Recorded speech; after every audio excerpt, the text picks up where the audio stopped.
Et puis certains, aujourd'hui, je peux vous l'assurer pour l'avoir vécu, préfèrent souffrir, et même sur des pathologies graves comme on peut imaginer le cancer, préfèrent la mort plutôt que d'aller voir d'affronter la réalité des secrets de famille. Wow. Bonjour et bienvenue, merci d'être avec nous. Voici une nouvelle rencontre qui va vous aider, qui va vous soulager, qui peut même faire bien plus que ça. Je vais vous présenter l'homme qui cherche dans votre corps les zones de dysfonctionnement. Et celle dont on va parler, la spécificité que l'on va aborder concerne énormément de gens à travers le monde et en France bien entendu. Il s'appelle Pierre Marcillac, il est installé sur les canapés. Bonjour Pierre. Bonjour. Merci d'être là et merci de votre expertise, de votre parcours de vie parce que je pense que vous allez aider beaucoup de gens. Alors majoritairement des femmes et on va voir pourquoi dans un instant, mais les hommes aussi. Il y a des migraineux comme on dit. Bien sûr, il y a des migraineux, il y a beaucoup plus de femmes de par une sensibilité hormonale. Évidemment. Mais il y a aussi des hommes Alors on va parler de ce mal. De ces migraines et au travers de votre parcours de vie. J'ai pris un sondage qui date d'octobre 2023 d'Opinionway qui dit que 27% des Français qui ont été interrogés dans ce sondage, dont 37% de femmes, déclarent effectivement être concernés par les épisodes de migraine. C'est beaucoup quand même, 27%. C'est beaucoup. C'est beaucoup de Françaises et de Français qui souffrent de ce mal, qui n'est pas considéré à la hauteur de la souffrance que ces personnes ont, parce qu'on imagine le mal de tête que nous, on peut avoir. Classique. En fait, c'est une vraie souffrance qui est très invalidante, vraiment, pour ces hommes et ces femmes, qui peuvent même arriver à perdre leur travail à cause de cette souffrance qui n'est pas reconnue à la hauteur de la problématique. Alors, elle est reconnue d'ailleurs à quelle hauteur ? Elle est reconnue à une hauteur médicale connue, elle est reconnue par ceux qui malheureusement travaillent sur ce sujet, par les neurologues, même les médecins généralistes la connaissent, mais pas aussi précisément que les neurologues. Et dans le monde du travail, elle est quasiment pas reconnue. C'est très compliqué pour un migraineux d'expliquer qu'il souffre et qu'il est obligé de quitter son lieu de travail par rapport à une souffrance qui le rend impossible de travailler. Alors on a, et c'est ça qui est intéressant chez vous, c'est que vous allez pouvoir nous expliquer, mais on a souvent tendance, quand on parle des migraines, qui est devenu en fait dans le discours courant de dire « Ah ben j'ai un petit mal de tête ». La migraine, c'est bien plus que ça. La migraine, c'est une vraie maladie. C'est vraiment une maladie. Elle est reconnue par l'OMS comme la maladie peut-être la plus invalidante au monde pour les femmes. Donc imaginez-vous à quel point c'est très particulier, très douloureux. Nous, on imagine un petit mal de tête, mais pas du tout. C'est une vraie maladie qui est très classée, qui est très... on connaît bien les symptômes aujourd'hui, la chronologie. Après, il y a des étymologies sur le mot migraine, mais ça correspond aussi à des maux de tête, céphalées, qui sont tout ce qui correspond en fait à des problèmes neurologiques intracrâniens. Voilà. Et alors, ces migraines, évidemment, on a le sentiment de très bien les connaître et en même temps... pas plus que ça. On a aussi le sentiment qu'on en fait des raccourcis très rapides et qu'on localise tout au niveau du mal de tête classique. Or, la migraine impacte sur l'ensemble du corps. Alors oui, la migraine, en fait, elle se définit en plusieurs phases et dont une phase que l'on connaît peu quand on n'est pas connaisseur de cette maladie qui s'appelle l'aura. Ça s'écrit A-U-R-A. Et l'aura, ce sont des signes sensitifs, moteurs dans le corps entier qui peuvent vous perturber une sensibilité de l'hémicorps. Vous pouvez perdre carrément la sensibilité d'un membre. Vous pouvez aussi perdre la motricité. Vous avez parfois des auras qui ont tous les signes d'un AVC. Et pour autant, ce n'est pas un AVC parce que c'est réversible et que la personne fait sa problématique motrice de un quart d'heure jusqu'à 1 heure et puis après reprend toutes ses capacités. Donc oui, ça impacte tout le corps et même on peut voir, suivant cette problématique, les gens perdent la parole pendant l'aura. Donc ce sont des gens qui, au moment de s'exprimer, vont à plus pouvoir arriver à trouver leurs mots. Il y a des auras visuelles qui sont beaucoup plus connues par le grand public, où vous avez la sensation d'avoir de la neige qui tombe devant vos yeux, d'avoir des courbes déformées, de perdre la moitié du champ visuel. Et tout ça, c'est cette partie aura et la deuxième phase de la migraine qui précède le mal de tête. Mais tous les migraineux n'ont pas l'aura. Est-ce que vous l'êtes ? Je l'ai été. Je l'ai été, figurez-vous, et suite à un événement très particulier, puisque je me souviens, je devais avoir 19-20 ans, j'étais allé chez le dentiste, Et suite à l'anesthésie, quand j'ai repris la voiture pour rentrer chez moi, j'ai perdu mon champ visuel et je ne voyais plus la route. J'étais obligé de m'arrêter sur le côté. Je suis rentré à pied, c'était pas loin de chez moi. Et j'ai perdu ce champ visuel et s'est enchaîné derrière un mal de tête. Et ceci m'a duré quelques années et c'était surtout lié au stress. J'ai eu beaucoup ça pendant mes périodes d'études de kiné. Et puis après, ça a disparu avec le temps. Mais quel rapport avec le dentiste? Je pense qu'il a touché un tronc nerveux dans l'anesthésie, puisqu'en fait, la migraine touche essentiellement un nerf qui s'appelle le nerf trigéminal. Trigéminal parce qu'il est fait de 3 branches, dont un nerf, dont une partie qui touche le maxillaire et aussi la mandibule. Donc, suivant c'est une hypothèse, l'anesthésie, peut-être à 1 millimètre près, peut-être a-t-il touché une branche de ce nerf qui a eu un effet et qui a été un déclencheur de migraine. Alors, c'est très intéressant ce que vous dites, parce que je connais quelqu'un qui s'est fait opérer des dents de sagesse, sans doute avec un mouvement de mâchoire qui n'aurait pas dû avoir lieu, et qui depuis, effectivement, a ça. Et je vais l'inciter vraiment à regarder cette émission pour qu'elle fasse le rapprochement. Tout à fait. Avec, avec son opération dentaire. Il faut savoir que ce nerf trigéminal, il est donc tri parce qu'il est défini en 3 branches. C'est la 5e paire de nerfs crâniennes. Donc parce qu'au total, on a 12 paires de nerfs crâniennes dans notre cerveau. Des paires parce qu'on a un hémisphère droit et un hémisphère gauche. Et le trigéminal, donc il est fait de 3 branches. 2 sont sensitives. Vous avez le nerf optique, enfin la branche optique, la branche maxillaire supérieure et la branche mandibulaire. Et sur la partie, le 5.1 et 5.2 sont que sensitifs. Donc, vous donnez la sensibilité de la face, des gencives, des dents. Et le 5.3, lui, il va aussi agir de manière motrice sur les muscles masséters. Donc, en effet, si vous gardez la bouche ouverte trop longtemps, si vous touchez à votre articulation temporomandibulaire, si vous avez une intervention et que vous avez une forme de sensibilité, ça peut être un vecteur et un facteur déclenchant de migraine. Tout à fait. Migraine, absolument. Les amis, quelques secondes d'interruption dans ce programme, juste pour vous donner une information importante. Vous savez que chaque jour, sur ABC Talk TV, on aime et on prend le temps de vous recevoir pour parler des pratiques et des praticiens inspirants de par leur parcours et de par leur expertise. Alors peut-être que vous aussi, vous aimeriez partager avec nous votre métier et vous installer ici dans ce studio, sur ces canapés, pour nous dire un petit peu comment vous en êtes arrivé à ce que vous êtes aujourd'hui. Alors si vous êtes à la fois thérapeute, expert, coach, accompagnant de vie et que vous avez envie d'enregistrer un entretien avec moi dans ce studio ABC Talk, il suffit simplement de postuler sur le lien qui est sur cette vidéo ou éventuellement dans la description de la vidéo et vous serez à la suite de cela référencé sur la première plateforme vidéo des thérapeutes, accompagnants de vie, coachs et autres experts. Vous, en l'occurrence, je vous le souhaite et je vous dis merci de votre fidélité. indexabc.fr ou alors le site directement abctalk.fr. Est-ce qu'une migraine est toujours passagère ou est-ce qu'elle peut elle peut durer très longtemps? Alors, elle est décrite de 2 heures à 72 heures. Mais il faut savoir que certains patients, une fois qu'ils ont passé les 72 heures, refont une crise. Et parfois jusqu'à 3 crises par semaine. Donc en fait, ils sont de manière, malheureusement, crise par crise par crise, ils ont très peu de répit. Et parfois, entre leurs crises, il arrive qu'ils aient des céphalées de tension, qui est une autre symptôme de migraine, qui est plutôt quelque chose qui monte et qui fait un plateau avec une douleur relativement modérée. Alors, relativement modérée pour eux, mais pour nous, qui ne sommes pas migraineux, on trouverait ça quasi insupportable. Mais eux, ils ont un tel seuil de la douleur, parce que quand je leur pose des questions en leur demandant quelle est l'intensité de vos crises, certains me disent 9 sur 10. Et les céphalées de tension, quelle est votre intensité de crise? Ils me disent entre 4 et 5. Pour nous, pour vous, pour moi, 4 et 5, on le supporterait à peine. Bien sûr. Et ces gens-là, ils sont dans une abnégation, ils sont d'un courage exceptionnel parce qu'ils sont dans une profonde souffrance qui n'est pas reconnue des fois par leurs proches, parce qu'ils ne savent pas ce que c'est, par leur employeur. Et pour autant, ils sont dans une souffrance inimaginable. À part venir vous voir, et j'incite, et je sais qu'après cette émission, il y a beaucoup de gens qui vont vous consulter, et je l'espère parce que c'est aussi le but de parler de cette maladie des migraineux et des migraineuses. Mais si on devait donner une chronologie d'analyse pour savoir si véritablement nous sommes sujets aux migraines ou pas, par quoi, quels sont les différents points, quels sont les différents stades qu'il faut analyser là tout de suite?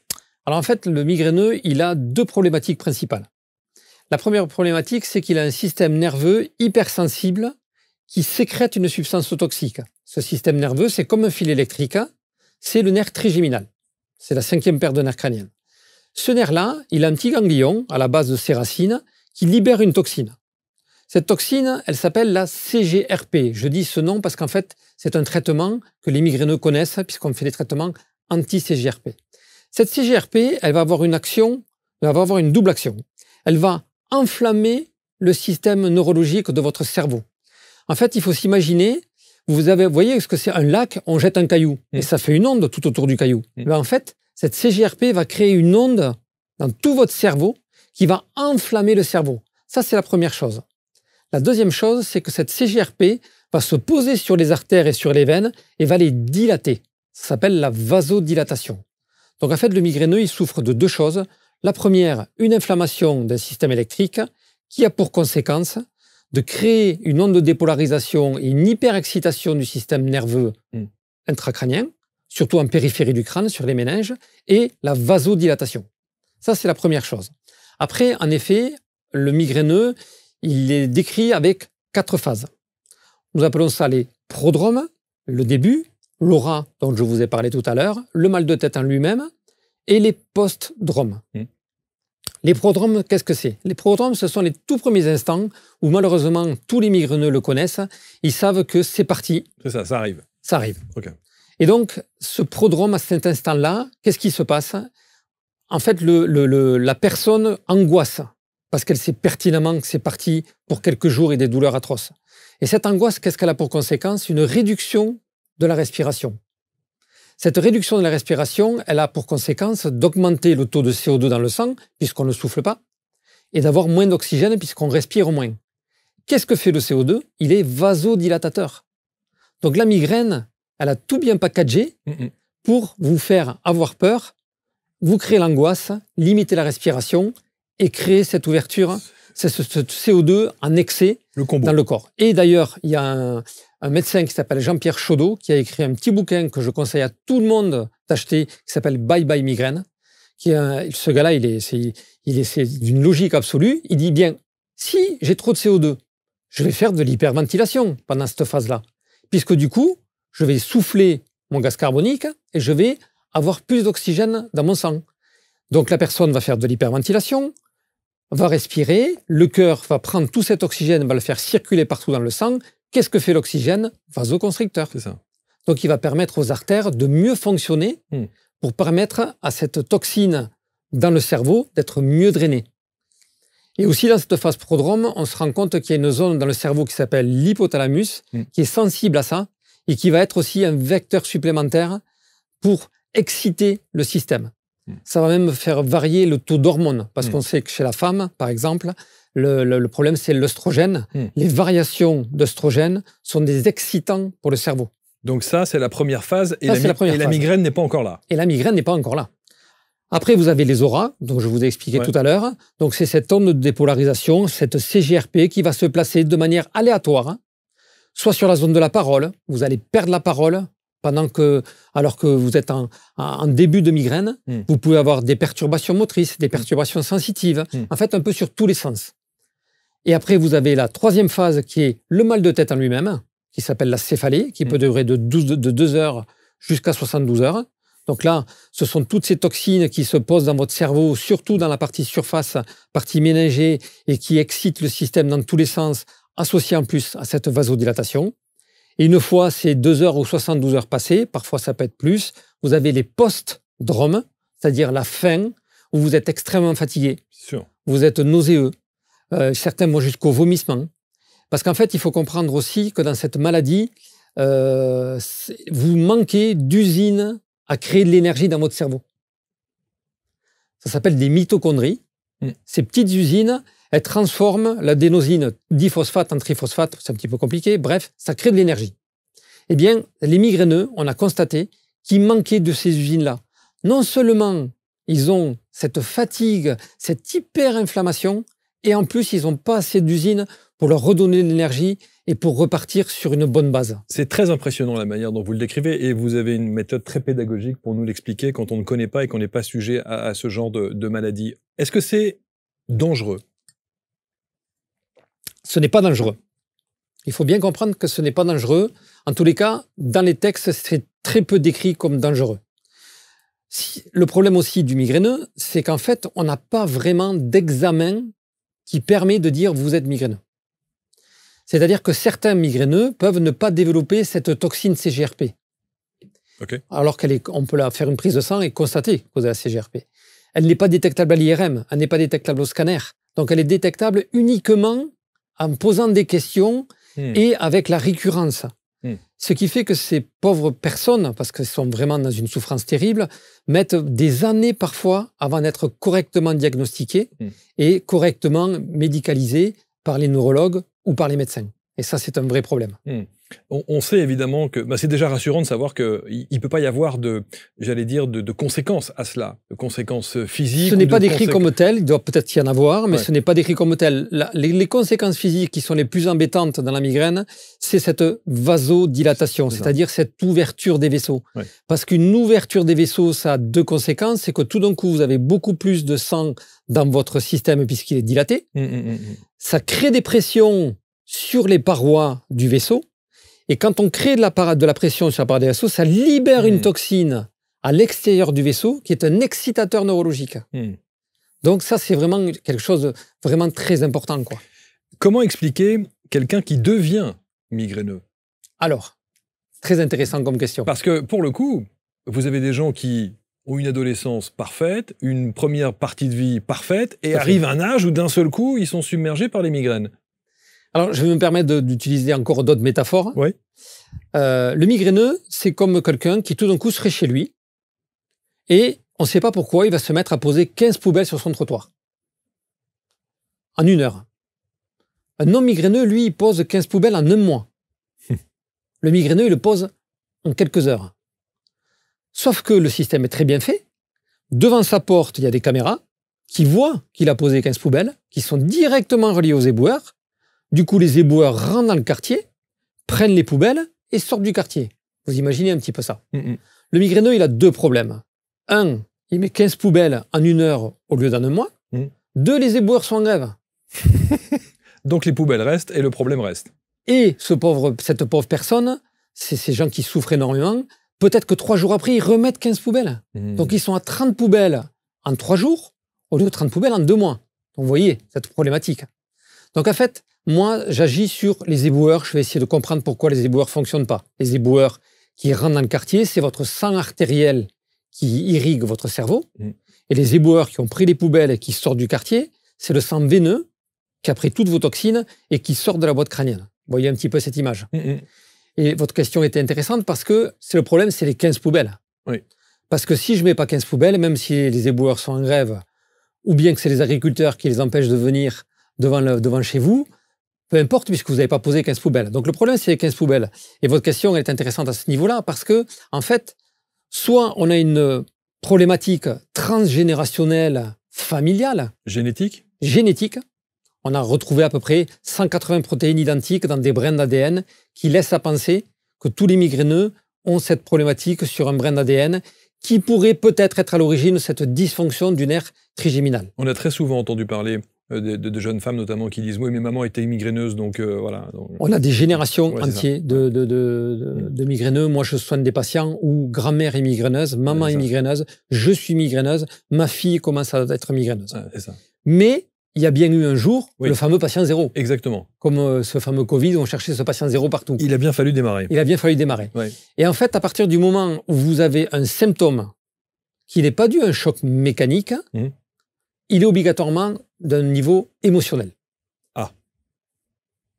Il faut bien comprendre que le symptôme a été créé par un stress en amont.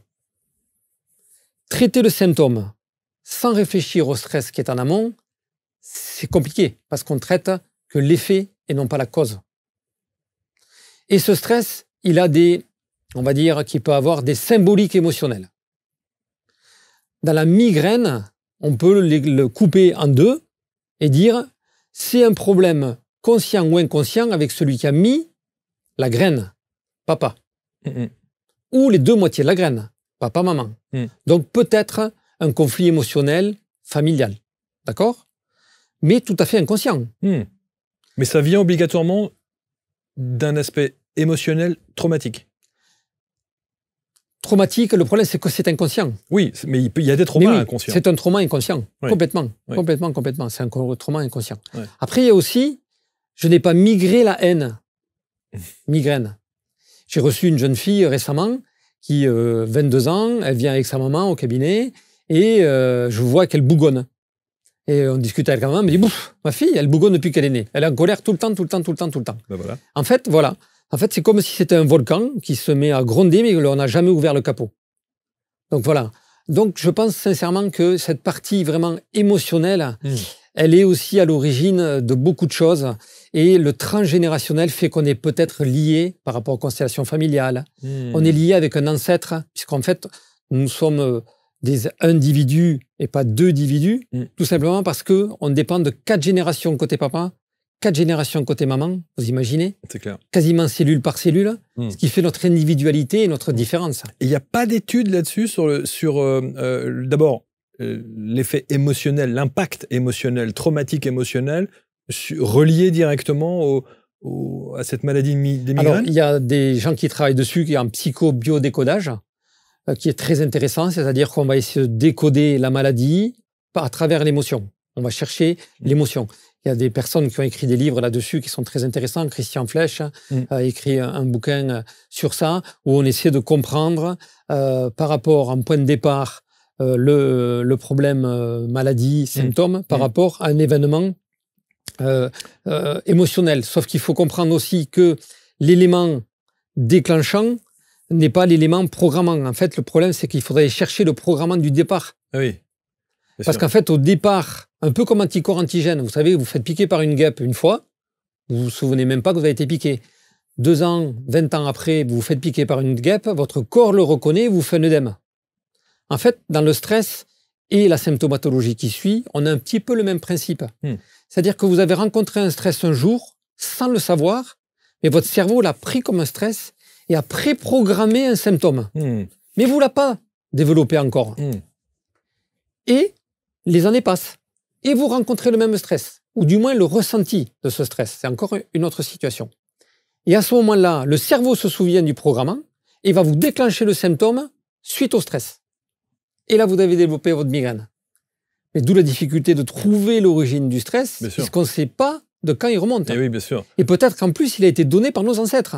Et c'est là où vous intervenez. En tout cas, vous travaillez toujours avec ce même protocole, c'est-à-dire quelqu'un qui vient, qui est sujet aux migraines, vous allez immédiatement, tout de suite, vous avez le réflexe de émotion, trauma transgénérationnel? Alors, je l'informe obligatoirement mon patient parce que ce ne serait pas faire mon métier. Ce n'est pas mon domaine. Donc, je propose sur la région où je travaille, sur Grenoble, un thérapeute qui travaille sur des thérapeutes qui travaillent sur tout ce qui est constellation familiale, transgénérationnel, psychobiodécodage. Mais c'est essentiel? De mon point de vue, oui. De mon point de vue, oui. Tout à fait. Parce que je rappelle que vous êtes kiné, pardon. Je suis kiné ostéo, hein, évidemment. Voilà. De mon point de vue, oui, mais ce n'est pas mon domaine. Par contre, je suis intimement persuadé que c'est la problématique de ces 15 poubelles dont on parlait. Elles sont vraiment, et c'est très compliqué d'aller chercher cette raison, puisqu'elle peut être ancrée jusqu'à 4 générations avant, et même ne pas s'exprimer pendant 2 générations, et s'exprimer à la 3e. Oui, ça peut sauter. Mais alors, du coup, quand vous envoyez certains patients ou patientes avec le thérapeute avec lequel vous travaillez, cette personne a fait ce travail transgénérationnel. Et vous devez donc avoir des résultats. Alors, c'est des méandres terribles parce que c'est un gros travail de remonter sur un arbre généalogique, c'est un gros travail sur soi-même, c'est un gros travail aussi de plein de choses comme la loyauté familiale, vous avez plein de choses qui sont des choses très enquistantes, très limitantes. Et donc, le travail, en tous les cas, moi j'invite tous les patients, et c'est mon devoir, de leur dire, essayez de trouver où est la problématique des 15 poubelles. Et je suis intimement persuadé, et il y a des excellents résultats, que si on trouve justement quel était le programme, on résout le problème. Non seulement on résout le problème pour nous, mais pour nos générations qui suivent. Et ça, c'est très intéressant. Parce qu'on est tous d'accord qu'on a une implantation de cheveux, un regard, une attitude de papa, de maman, de grand-père, mais il faut bien comprendre que les émotions traversent les chromosomes femelles et mâles, et on se trimballe toute notre vie avec nos ancêtres qui n'ont peut-être pas réglé leurs problèmes et qui nous les ont gentiment transmis. Est-ce que vous avez des patientes qui sont revenues vers vous, patientes migraineuses, qui, après avoir fait ce travail transgénérationnel, constellation familiale, peut-être analyse akashique, enfin, hypnose régressive et autres, et qui sont débarrassées définitivement des migraines? Tout à fait. Oui. Donc, comme quoi, c'est réversible. C'est vraiment réversible. C'est réversible dans la mesure où on tombe en résonance, puisque tout est vibration, avec cet instant du stress qui a été le point de départ, et même si on l'avait de nos ancêtres, parce que dès qu'on le passe de l'inconscient au conscient, ça rentre en résonance et on se libère, nous et les générations qui suivent. Mais moi, quand j'entends des gens comme vous, et tout le monde va entendre ça, et cette émission va marcher, je me dis, tous ces scientifiques, tous ces médecins, qui vont évidemment avoir le réflexe de l'ordonnance avec la petite pilule qui va bien dans la foulée, mais ils devraient écouter ça et au moins tester ça.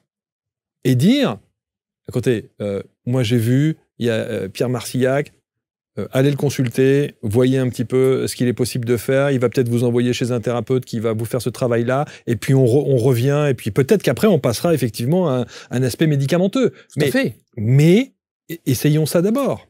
C'est ce que je regrette profondément, parce que certains médecins sont très ouverts. Et j'ai été reçu d'ailleurs par des neurologues autour de Grenoble. J'imagine.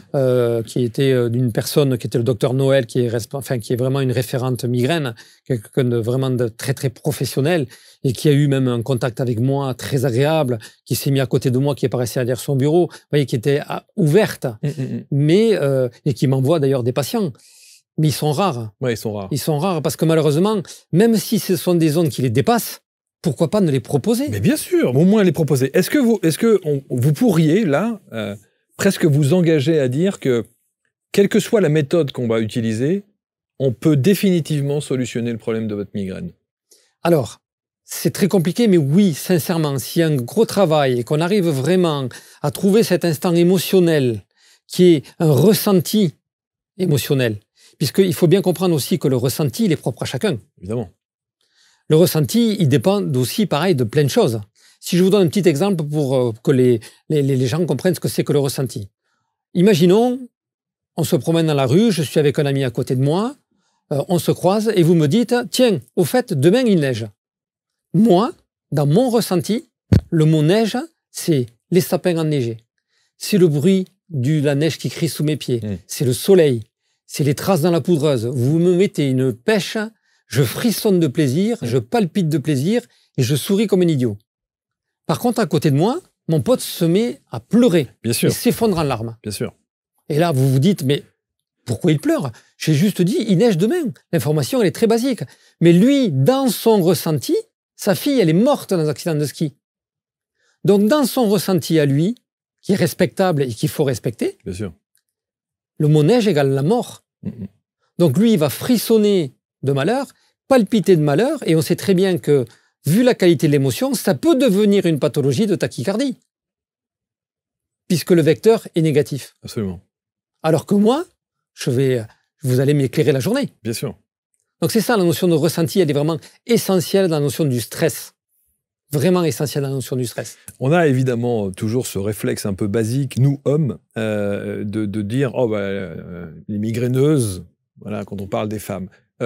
Hommes-femmes, nous ne sommes pas égaux sur cette maladie-là.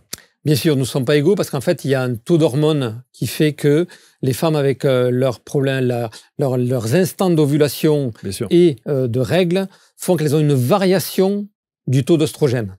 Et la variation du taux d'oestrogène est un facteur déclenchant excitateur de cellules neurologiques qui vont déclencher une substance qui va lancer ce fameux caillou dans le lac qui va créer cette onde de dépolarisation, la variation. Donc c'est pour ça qu'avec les femmes, nous sommes vraiment différents par rapport à ce type d'hormones. Donc votre approche est différente ? Non, mon approche est la même. Par contre, je leur explique la situation. Ce qu'il faut aussi comprendre dans ce cadre-là, c'est que souvent, et c'est plus souvent côté féminin, ce sont des personnes qui sont dans une hyper-réflexion, qui quand même ont du mal à déléguer, gèrent tout, vérifient tout. Donc ça leur demande un seuil intellectuel bien plus élevé que celui qui se fiche un petit peu de tout. Un seuil de tolérance. Un seuil de tolérance, ouais, tout à fait. Mmh. Ce qui fait qu'en fait, à partir du moment où elles ont un seuil déjà d'excitabilité important, vous comprenez bien que cette onde de dépolarisation, quand elle arrive, elle est sur un terroir déjà excitatif. En fait, c'est comme si, imaginez-vous, vous êtes dans votre voiture et quand vous la garez, vous n'éteignez pas le moteur. Elle tourne tout le temps. Ce sont des gens qui sont en perpétuelle réflexion, même qui ont un mauvais sommeil. Parce que dormir, pour votre cerveau inconscient, c'est ne pas maîtriser, c'est ne pas vérifier, c'est ne pas penser. Donc du coup, ces personnes-là ont souvent, les migraineux, migraineuses, un mauvais sommeil.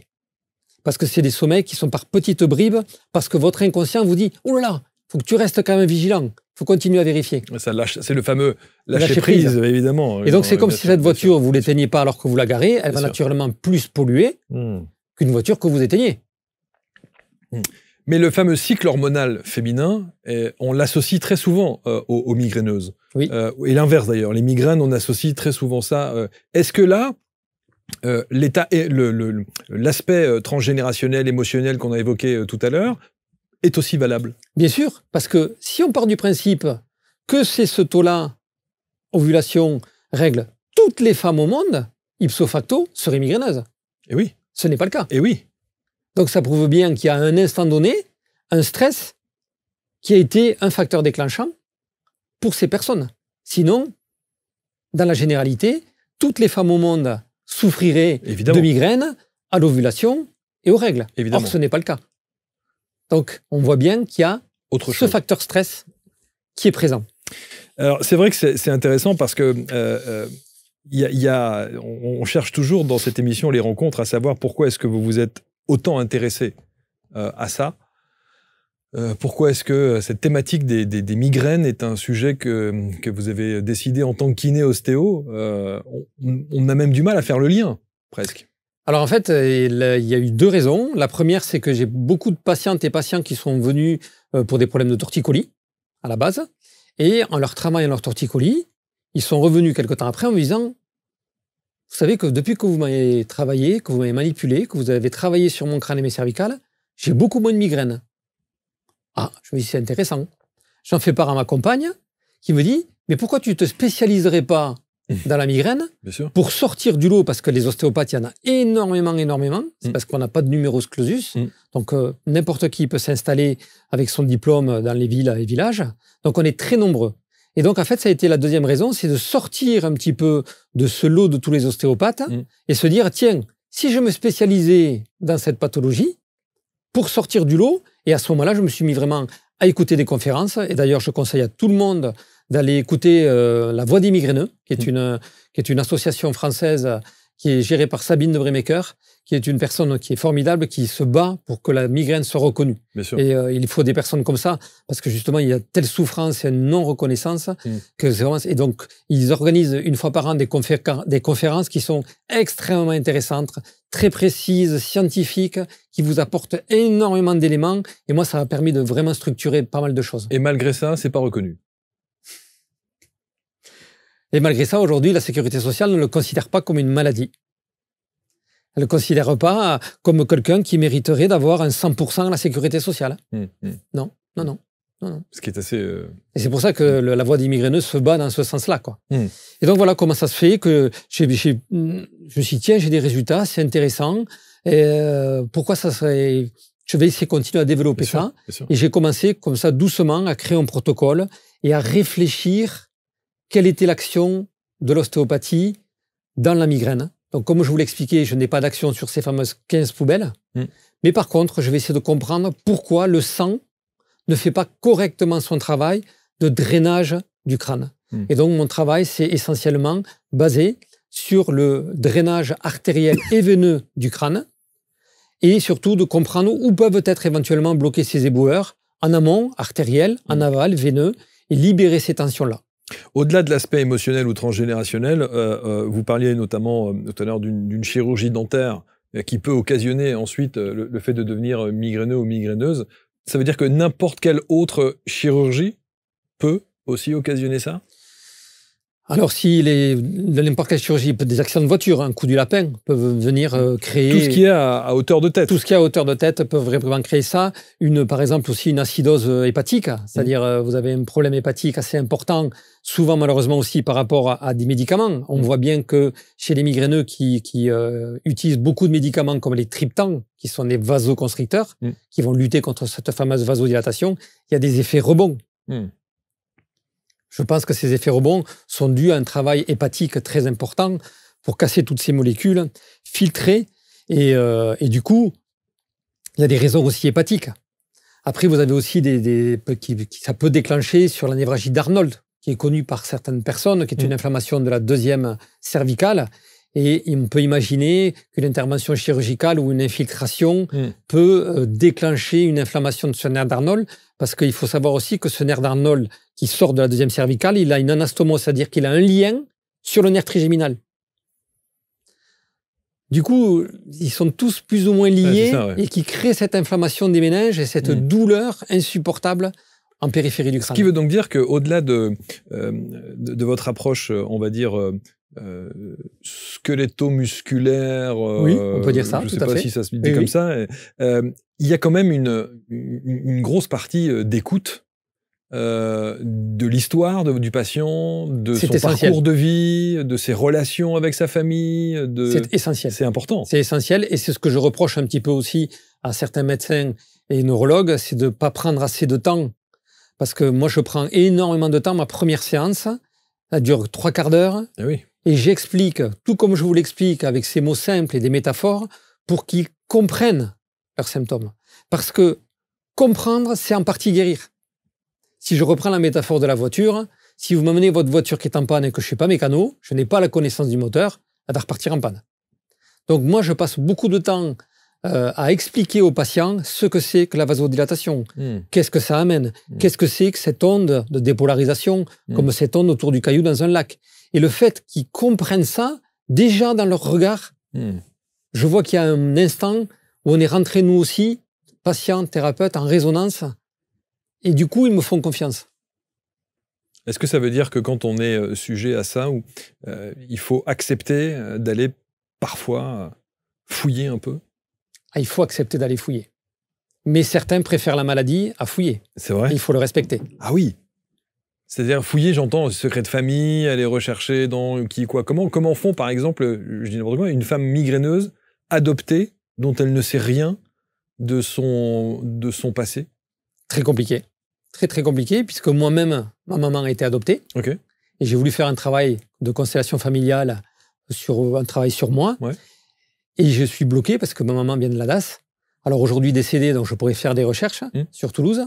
Mais en effet, c'est très compliqué. Ah oui. Et puis certains, aujourd'hui, je peux vous l'assurer pour l'avoir vécu, préfèrent souffrir, et même sur des pathologies graves comme on peut imaginer le cancer, préfèrent la mort plutôt que d'aller voir d'affronter la réalité des secrets de famille. Waouh. Et je l'ai vécu sur une patiente il y a quelques années en arrière, où j'ai bien vu, en discutant avec elle, qu'elle avait vaguement conscience de ce qui l'a mené à son symptôme et à son issue.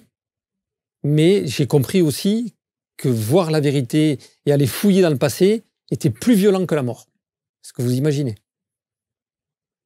Et vous n'avez pas connu, vous saviez pas évidemment par définition quel était le secret, évidemment, puisqu'elle n'a pas voulu le chercher. J'ai revu son mari, qui est un monsieur que je connais, qui est très fidèle à mon cabinet, avec qui on a discuté plusieurs fois, ou même on a lié plus ou moins amitié, et il est conscient de tout ça, et elle ne lui a jamais dit non plus, parce que si elle avait juste exprimé, vous savez quoi, exprimé, porté à l'extérieur, exprimé, mais déjà elle aurait été mieux. Mais ça devait être tellement violent, c'est sûr, que c'était au-delà de ses capacités. Ce qui est quand même très très rassurant dans ce que vous dites, Pierre, c'est que d'abord, il n'y a pas, je vais employer un mot qui est un petit peu exagéré, mais il n'y a pas d'issue fatale à être migraineux, déjà. Alors, il n'y a pas d'issue fatale à être migraineux, c'est-à-dire que la vasodilatation au niveau veineux, c'est-à-dire cette ouverture des vaisseaux, elle a quand même une tendance à faire de la rétention de sang, et cette rétention de sang va ouvrir un petit peu des portes à l'intérieur de votre vaisseau, et peut faire sortir du liquide et vous créer un œdème intracrânien. Okay. Mais cet œdème, il est juste de pression sur le système électrique. Donc, cette sensation d'être dans un étau, vous savez, ou alors pulsatile. Les gens décrivent comme un cœur dans la tête. Mais il n'est pas décrit, en tous les cas, pour avoir lu beaucoup d'articles, je n'ai pas entendu ni lu une cause de mortalité due à la migraine. Est-ce qu'il peut générer d'autres pathologies? Alors, il peut générer des pathologies, on va dire, émotionnelles. C'est-à-dire que des gens sont dans une telle souffrance, vont peut-être malheureusement se suicider. Parce qu'aujourd'hui, ils sont en intoxication médicamenteuse. Ils sont en cure de désintoxication, par exemple, de triptan à l'hôpital, parce que le médicament ne marche plus. Ça fait 40 ans. C'est un cercle vicieux.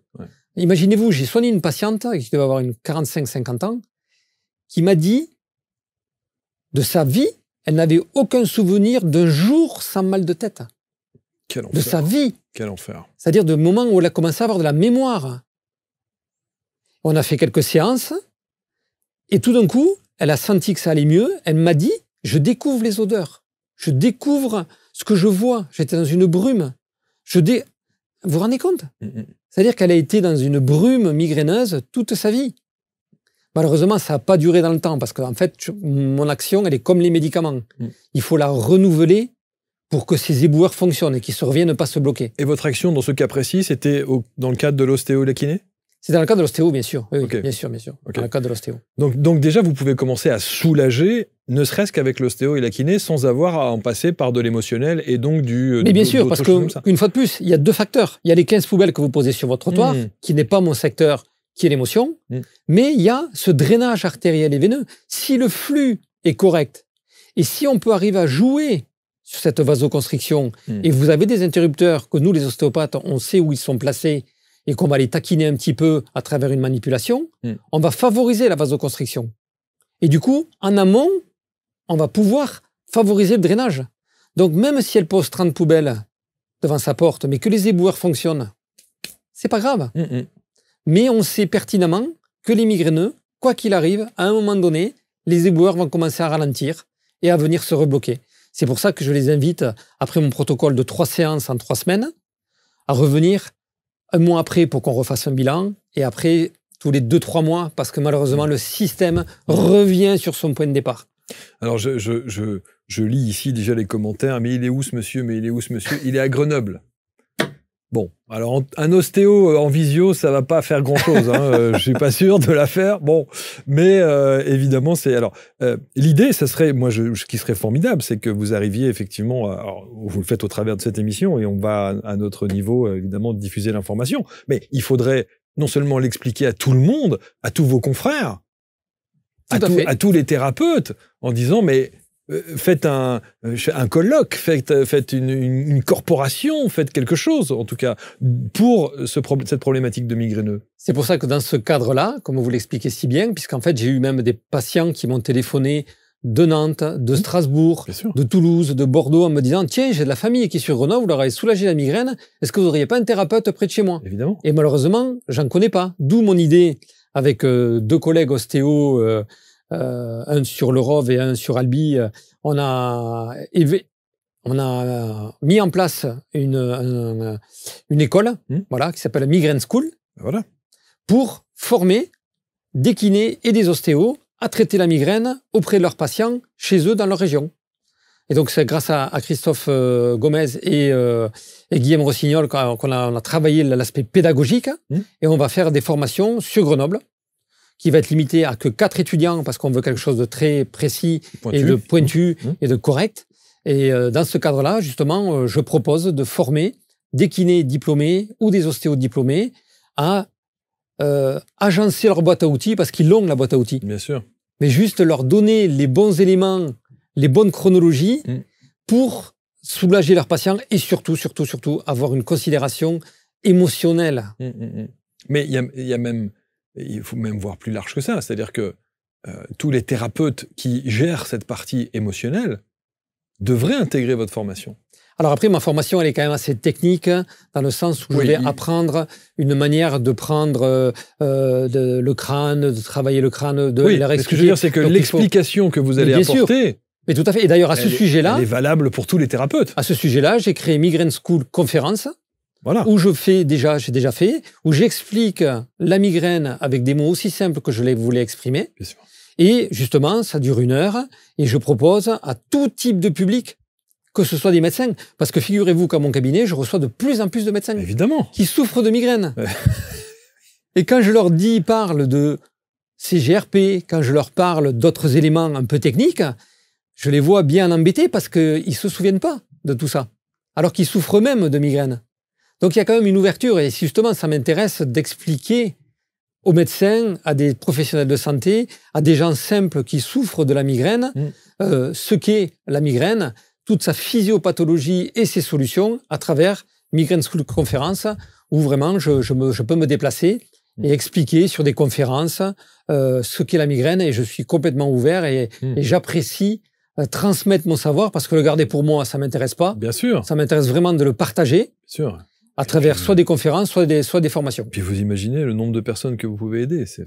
Mais c'est ça qui est intéressant, c'est ça qui est formidable. C'est extraordinaire. C'est ça qui est formidable. Ce qui est quand même, je veux dire, la thématique de la migraine, c'est devenu en plus, je trouve que ce qui est terrible, c'est que c'est presque devenu banal. Tristement. Ouais, j'ai la migraine. Tristement. C'est tristement banal. Oui, c'est vrai, hein. Et pour en revenir à la première séance, c'est là où je vous dis que l'aspect émotionnel est considérable, parce que sur ma première séance, ça dure à peu près 45 minutes, et sur les 45 minutes, j'explique pendant 30-35 minutes. Donc, je ne travaille sur le corps que 5 minutes. Quand ils reviennent à la deuxième séance, comment allez-vous? Je vais beaucoup mieux. Je ne les ai quasiment pas touchés.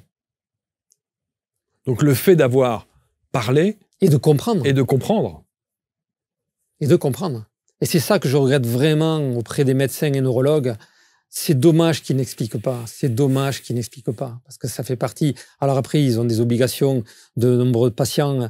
Le docteur Noël, elle a peut-être un an d'attente, vous voyez. Donc c'est quelqu'un qui est très apprécié et qui fait correctement son boulot. Nous ne sommes pas en concurrence avec les médecins. On est complémentaires. Évidemment. Je ne suis pas en concurrence avec mon voisin ostéo. On est complémentaires. Vous avez tous le même objectif, hein. Aider, soulager, soigner. De mon point de vue, il n'y a pas de concurrence dans mon métier. Bien sûr, bien sûr. On est tous complémentaires parce qu'on est thérapeute dépendant. Donc mon approche, elle est intéressante parce que je la vis, je la passionne, je la transmets. Voyez. Mais peut-être que mon voisin ostéo, il a une autre passion qui le transmet. Et c'est génial. Bien sûr. Et si tu es bon sur ce domaine-là, mais moi je t'envoie les gens, ça me fait plaisir. Bien sûr. Vous voyez. Donc moi je ne suis pas du tout dans la concurrence et je ne suis pas pour garder à moi. Je veux transmettre. Écoutez, voilà, je vous le donne, vous en faites ce que vous voulez, je vous l'ai donné. Est-ce que vous savez combien de, grosso modo, une fourchette comme ça, de personnes que vous avez soulagées, voire définitivement guéries de... Grosso modo, je ne sais pas trop, ça fait 4 ans maintenant que je suis vraiment spécialisé sur la migraine, et on va dire que grosso modo, j'ai quasiment 85% de bons résultats. Quand j'entends bons résultats, c'est une réduction de l'intensité des crises et une réduction des fréquences. D'accord. Et pour certains, ça a disparu. Définitivement. Définitivement. Et quand ils reviennent me voir un an après, parce qu'ils se sont fait l'entorse de cheville, mais au fait, j'ai plus la migraine. C'est relativement rare parce que cette notion de 15 poubelles, elle est quand même très, très puissante. Ouais. Très, très puissante. Et l'image est forte. Un mot quand même, parce qu'on a beaucoup parlé évidemment des femmes et de l'aspect migraineux, parce qu'on fait souvent ce raccourci, un peu facile, mais les hommes aussi. Et là aussi, c'est le même cursus, le même process, je veux dire. C'est-à-dire. Alors, par expérience, je m'aperçois que les hommes, on est quand même beaucoup plus dans une notion de maîtrise. Les femmes arrivent à quand même, je trouve, ont l'intelligence de lâcher prise. Les hommes, ils sont durs. Ils sont durs, peut-être parce qu'ancestralement, l'homme se doit d'être costaud, dur et pas se plaindre. Et pénétrer leur intérieur à travers la discussion, à travers la manipulation, à travers l'émotion.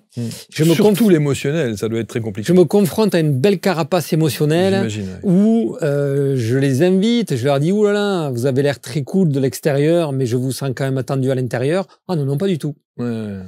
C'est leur choix. Hein. Oui, bien sûr. C'est leur choix. Mais c'est plus compliqué pour le coup. C'est quand même un petit peu plus compliqué pour les hommes. Voilà, la raison, je l'associe à ça. Mais physiologiquement, au niveau du métabolisme, la problématique d'une migraine chez une femme est la même que chez un homme? Métaboliquement parlant, c'est la même. C'est la même chose. On a les 4 phases. On a le problème de vasodilatation, on a le problème de CHGRP, on a tout pareil. On est vraiment sur la même physiopathologie, que ce soit un homme ou une femme, sauf que lui, il ne va pas avoir les taux d'oestrogène qui va être un excitateur supplémentaire, mais on va avoir, de mon point de vue, on est 100% sur du transgénérationnel. Chez les hommes? Ah ouais. Ah ouais. Ah oui, sûr. À partir de quand on peut considérer qu'on est un migraineux? À partir de crises répétées. Voilà. Et le problème, à partir de crises répétées. Mais pareil, moi, je ne veux pas... Je trouve que c'est extrêmement limitant. Oui. C'est-à-dire que la personne, presque, va s'excuser en disant « Mais j'ai pas des migraines. Je vais me voir, mais j'ai pas des migraines. J'ai mal à la tête. » Mais vous souffrez. Oui, je souffre. Ben, c'est ça. C'est pour ça que vous venez me voir. Et la différence... On va pas partir sur migraine parce que étymologiquement, c'est la moitié de la graine, donc c'est la moitié du cerveau. C'est toujours des crises de la même manière, avec les mêmes process. Donc c'est très précis, très encadré, le mot migraine. C'est vrai. Mais ça serait pas cool pour ces pauvres gens, parce qu'ils ont mal à la tête, mais soit une fois à droite, soit une fois à gauche, une fois sur le front, une fois à l'arrière du crâne, une fois dans les cervicales. Ah ben non, monsieur, je ne vous traite pas parce que vous n'êtes pas dans l'étymologie de la migraine. Vous voyez ce que je veux dire? Bien sûr. Donc en fait, moi, je traite tout ce qui est céphalée, c'est-à-dire mal de tête. Oui, c'est ça. Parce qu'on a souvent tendance aussi à entendre, on fait, moi le premier, une grosse différence entre un migraineux et une personne qui est sujette aux maux de tête. Oui. Alors il faut bien... Pas simple. Pas simple, du tout, pas simple. Et le point commun, si vous voulez, de tous les gens qui souffrent du mal de tête, c'est la vasodilatation. C'est cette problématique artérielle qui peut être d'origine diverse. Peut-être qu'il peut être d'origine à une soirée alcoolisée la veille, qui vasodilate tout notre système. La preuve, c'est que des fois, le lendemain, on a le nez qui est pris, on a l'œil un peu larmoyant, on est bien fatigué, parce qu'en fait, tout s'est vasodilaté. L'alcool est un vasodilatateur. L'été, il fait chaud. C'est un vecteur de vasodilatation. Donc oui, les hommes sont touchés par ce genre de problème, mais voilà, ils n'ont pas la problématique hormonale, ils ont peut-être moins la problématique CGRP, ils ont moins la problématique... En tous les cas, le fait est qu'ils souffrent. Bien sûr. Ils viennent me voir, et déjà le fait de faire la démarche de venir me voir, mais c'est rigolo parce que j'ai beaucoup d'hommes qui viennent, ils sont fermés. Ils arrivent, c'est le rideau de fer devant, et on discute, et je me dis, mais en fait, je perds mon temps. Et pas du tout. Parce que quand même, ça pénètre. Bien sûr, bien sûr, bien sûr. C'est pas, ça rentre quand même. Hein. Alors que les femmes sont beaucoup plus ouvertes. Plus ouvertes. Elles suivent mes mains quand je décris des choses. Vous voyez, elles regardent mon visage, ce que j'exprime. Elles sont dans des questions. Les hommes sont de stature plus froide. D'ailleurs, vous parliez tout à l'heure de la voix des migraineux. La voix des migraineux, c'est une femme d'ailleurs qui en est à l'origine. Tout à fait, oui, qui souffre, qui était elle-même migraineuse. Et c'est fini? Non, elle est toujours migraineuse, cette dame. Et vous pouvez rien faire pour elle? Je ne l'ai pas rencontrée, elle est sur Paris. Je sais juste qu'elle travaille de manière formidable à travers cette association de la voix des migraineux. Ils sont, eux, extrêmement basés sur l'aspect médical, pur. Je ne sais pas dans quelle mesure... Mais vous n'avez même pas envie de prendre contact avec elle en lui disant... J'ai pris contact avec elle, je me suis permis de lui demander si je pouvais citer son nom en venant vous voir, alors que je ne la connais pas du tout. Et elle m'a dit, oui, c'est très gentil à vous. Mais madame, accueillez Pierre.